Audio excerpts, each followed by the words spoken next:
अल्पकाल, बड़े थोड़े समय में, बड़े कम समय में सब चीजों की प्राप्ति कर ली।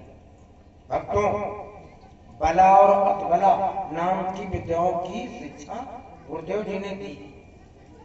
तो चारों राजपुत्र बड़े कम समय में, बड़े अल्प समय में विद्यावान हो गए। तुलसीदास जी वर्णन करते हैं कि गुरु ग्रह पढ़न गए रघुराई, अल्पकाल विद्या बहार।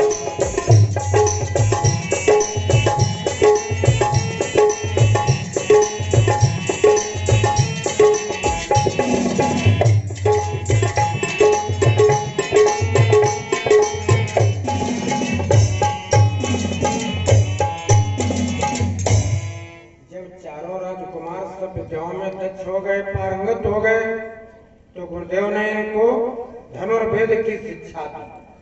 धनुर्वेद की शिक्षा मतलब धनुष बाण चलाना सिखाया। आप कि घोड़ों पर चढ़कर रघुवंशी बाहरो समय निकलोगे।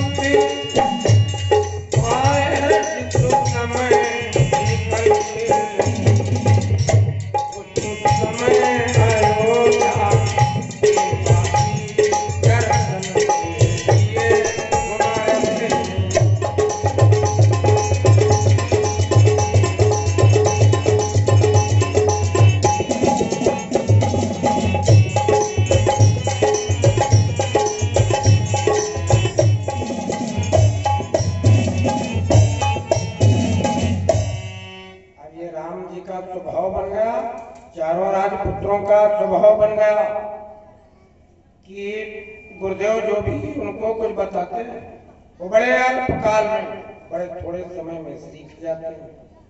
तो सब विद्याओं में दक्ष पारंगत हो गए बड़े कम समय में। अब इनका स्वभाव क्या बन गया? बड़ा उदार कि प्रातःकाल उठ गए रघुनाथा, ओ मात पिता गुरु नाम माता। नीति में नीतिकार ने कहा अभिवादनशील नित्यं वृद्धोपसेविना, चत्वारि तस्य वर्धन्ते आयुर्विद्या यशो बलम्।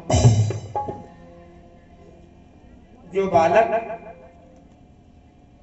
अभिवादनशील होता, अभिवादनशील का तात्पर्य मतलब जो बड़े से बड़े लोगों को प्रणाम करता, अपने से बड़े लोगों के, अपने माता पिता के चरण छूता।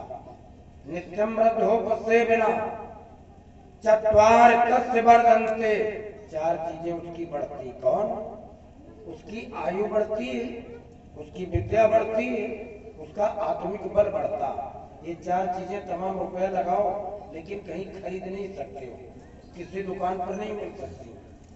तो अपने अपने लड़के बच्चों को, बड़े लोगों को प्रणाम करने का, उनका अभिवादन करने का, उनका आदर करने का ये गुण उनमें पैदा करना चाहिए।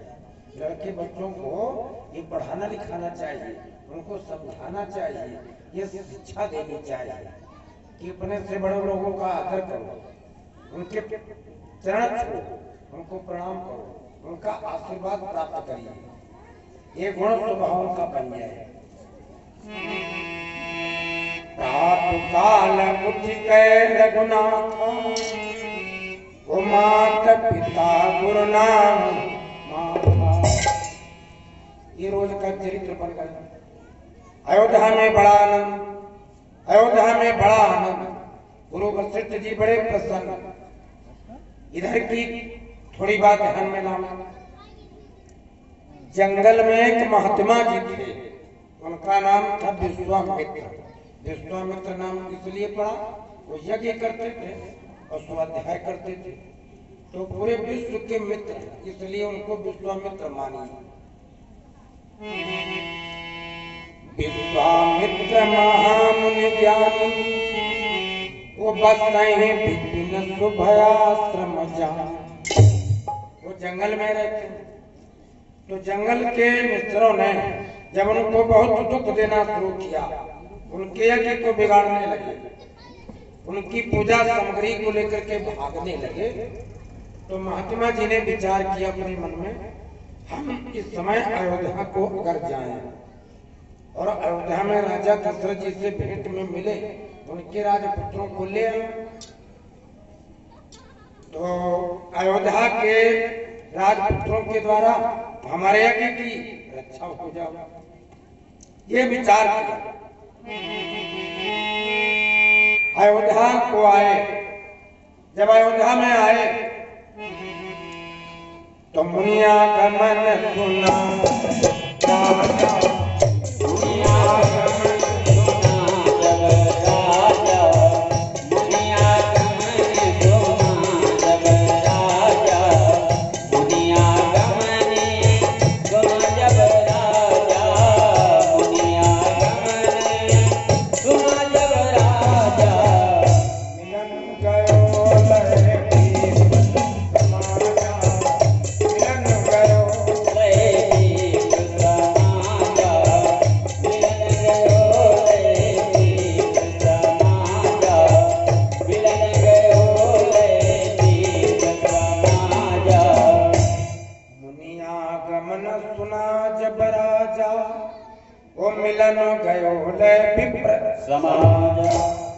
ब्राह्मण मंडली के लोगों को लिया और मिलन करने के लिए गए, मिलने को गए, मिलन गयो विप्र समाजा।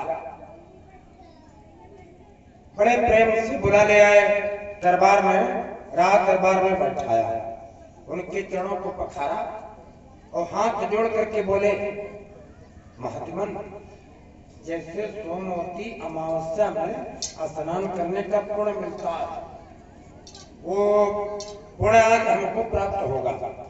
आपका आगमन किस लिए हुआ है? आपका आगमन किस लिए हुआ? तो बोले, विश्वामित्र मुनि ने कहा, कहने लगे, महाराज आप विचारवान राजा हो, आप सब कुछ जानते हो, एक बात है कि मैं यज्ञ जिस समय करता हूँ तो मुझको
जो असुर, जो निश्चर लोग हैं, वो हमारी पूजा सामग्री को तितर बितर कर देते हैं और पूजा सामग्री लेकर के भाग जाते हैं।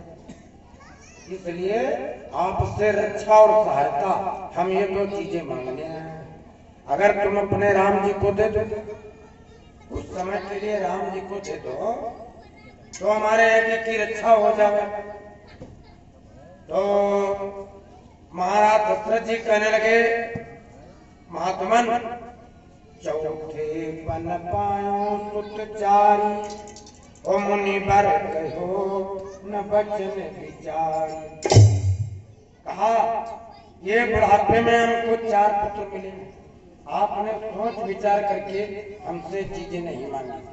महाराज कोई और चीज मांगिए, आप धरती मांग लो, सोना चांदी मांग लो, और घोड़े मांग लो, रक्षा सहायता में वो सब चीजें दे देंगे, लेकिन ये बुढ़ापे में अपने पुत्रों को देने में हमको बड़ा कष्ट है, ये बुढ़ापे की संतान है।